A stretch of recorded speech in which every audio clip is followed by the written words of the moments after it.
பெண்கள் கர்ப்ப காலத்துல ஏன் இவ்வளவு வலியை அனுபவிக்கிறாங்க தெரியுமா? முன்னொரு காலத்துல ஒரு ஏழை விவசாயியிடம் ஒரு பசு இருந்தது. அந்த பசு சொரிந்த பாலில் அந்த மனிதன் பெரும் செல்வந்தனாக உயர்ந்தான். அந்த பசு கருவுற்று பலவீனமான போது இனி இதனால் எனக்கு லாபம் இல்லை என்று எண்ணி அதை அடித்து விரட்டினான். நிறை மாத கர்ப்பிணியாக காட்டில் அலைந்த அந்த பசு ஒரு மரத்தடியில் பிரசவ வேதனையில் துடித்தது. அப்போது அந்த வழியாக தன் தோழிகளுடன் உலா வந்த இளவரசியை கண்டது. பசு தாயே, என் கன்றை சற்று எடுத்து என் அருகில் வையுங்கள், என்னால் நகர முடியவில்லை என்று கெஞ்சியது. அழகும் கர்வமும் நிறைந்த அந்த இளவரசி தன் மூக்கை பொத்திக் கொண்டு சொன்னாள், சீச்சி, இந்த அருவருப்பான கன்றை தொட சொல்கிறாயா? இது செத்தால் எனக்கென்ன என்று சென்றாள். தன்னை காக்க வேண்டிய எஜமானன் துரத்தியதும் சக பெண் என்று பார்த்த இளவரசி ஏளனம் செய்ததும் அந்த பசுவை தீயாய் சுட்டது. வலியிலும் வேதனையிலும் அந்த பசு தன் சாபத்தை உதிர்த்தது.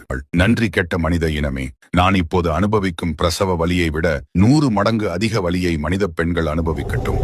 என் கன்று பிறந்த சில நிமிடங்களிலேயே எழுந்து நடக்கும். ஆனால் மனித குழந்தைகள் பிறந்து மாதங்கள் பல கடந்தாலும் நடக்க முடியாமல் தவிக்கட்டும். அன்று முதல் இன்று வரை ஒரு பசுவின் கண்ணீர் சாபமாக மாறி மனித பெண்களின் பிரசவ வேதனையில் எதிரொலிப்பதாக கூறப்படுகிறது.